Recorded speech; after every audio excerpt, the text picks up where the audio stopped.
ዛሬም አዲስ አበባ በማይዝሉ እጆች በማይደክሙ ክንዶች በሳምንት 7 ቀናት በቀን 24 ሰዓታት 24/7 መዳረሻው ለታለመለት ለውጥ በግስጋሴ ውስጥ ትገኛለች። ይህ ከተማዋን የማዘመን ለነዋሪዎቿ ኑሮ የተመቸች ለጎብኚዎቿ ማረፊያና ተመራጭ እንድትሆን እያስቻላት የሚገኘው የኮሪደር ልማት ለዓይንም ለኑሮ ምቹ ያልነበሩ ገጽታዎቿን በመቀየር ዓለም አቀፍ ተወዳዳሪነቷን አሳድጎታል። በመጀመሪያው ዙር በ4 ኮሪደር ልማት የተጀመረው ከተማዋን እንደ ስሟ አዲስ አበባ እንድትሆን የማድረጉ ተግባር በተገኙ ድሎች ሳይረካ ዛሬም ተጠናክሮ ቀጥሏል። ይህም የበርካታ ዜጎችን ኑሮ አሻሽሏል። ከተማዋን በዓለም አቀፍ መድረኮች ጭምር ተሸላሚ እንድትሆን አስችሏታል። የሁለተኛው የኮሪደር ልማት ስራ አካል የሆነው ከሳር ቤት መካኒሳ ጀርመን አደባባይ እስከ ፉሪ የሚደርሰው 16.5 ኪሎ ሜትር ርዝመት ያለው የኮሪደር ልማት ስራ ተጠናቆም ለአገልግሎት ክፍት ሆኗል። ስፍራው የበርካታ ነዋሪዎች መኖሪያ እንዲሁም ዓለም አቀፍ ድርጅቶች መገኛ ቢሆንም ጥራት ያለው የከተማ ሕይወት ለመኖር ምቹ ያልነበረ አካባቢ ነው ሲሉ በምክትል ከንቲባ ማዕረግ የአዲስ አበባ ከተማ ዋና ስራ አስኪያጅ ኢንጂነር ወንድሙ ሴታ ተናግረዋል።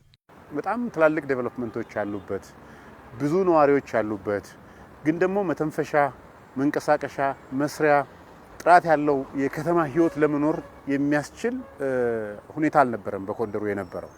በተለይም ደግሞ ከሳር ቤት ጀምሮ ጀርመን ድረስ ያለውን በመናይበት ጊዜ አቦ ድረስ ያለውንም በመናይበት ጊዜ ብዙ ዓለም አቀፍ ድርጅቶች ያሉበት ነው። ወደ 22 አካባቢ የሚጠጉ ኤምባሲዎች ያሉበት፣ 2 ትላልቅ ዓለም አቀፍ ድርጅቶች ያሉበት እና ትላልቅ ዴቨሎፕመንቶችም ትላልቅ የተሻለ ኢኮኖሚ አቅም ያለውም ሰው የሚኖርበት አካባቢ ነው። ያም ሆኖ ግን የረባ የእግረኛ መንገድ የሌለበት ሰው ወክ የሚያደርግበት ወጥቶ የሚያርፍበት ልጆቹን የሚያጫውትበት ስፖርት የሚሰራበት ምንም አይነት ነገር ያልነበረው ነው። ምስጋና ለኮሪደር ልማት ስራ ይሁንና አመራሩ ከላይ እስከ ታች ተቀናጅቶና ተናቦ በመስራቱ ለትራንስፖርት ምቹ ሁኔታን የመፍጠር አዳዲስ እሴቶችን መጨመር ያስቻለ ለንግድ ስራ እንቅስቃሴ የተመቸ ምቹ ሁኔታን ያጎናጸፈ ሆኗል። ይህም ጤናማ የከተሜነት እንቅስቃሴ እንዲኖር አስችሏል ይላሉ ዋና ስራ አስኪያጁ።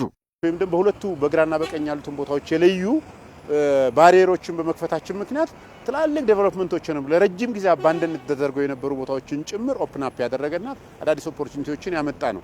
እንግዲህ ሆል ኮሪደሩን ስንጎበኝ ካየን ብዙ ሰው ከዚህ በፊት በእግር የማይንቀሳቀስበት ነበር። ረጅም ዲስታንስ ነው፣ ግን ሰዎች በእግር ይንቀሳቀሳሉ። ታክሲ አይጠብቁም። ማታ ወጥተው ጤናቸውን ለመጠበቅ ወክ ያደርጋሉ። ከልጆቻቸው ጋር ባይስክል ይነዳሉ። ከልጆቻቸው ጋር ወክ ያደርጋሉ።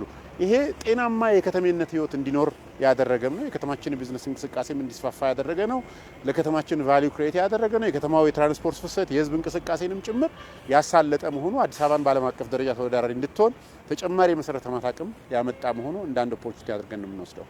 በአጭር ጊዜ ውስጥ በጥራት ህዝብን በማሳተፍ የተሰራ ልማት ነው ያሉት ደግሞ በአዲስ አበባ ከተማ የዲሞክራሲ ስርዓት ማስተባበሪያ ጽህፈት ቤት ምክትል ኃላፊ ወይዘሮ አለምፀሐይ ሽፈራው ልማቱ መጪውን ትውልድም ታሳቢ ያደረገ ነው ብለዋል። በአጭር ጊዜ ውስጥ በጥራት ህዝብን ባሳተፈ ህዝብን ባማከለ የተጠናቀቀ ኮሪደር ነው ማለት ይቻላል።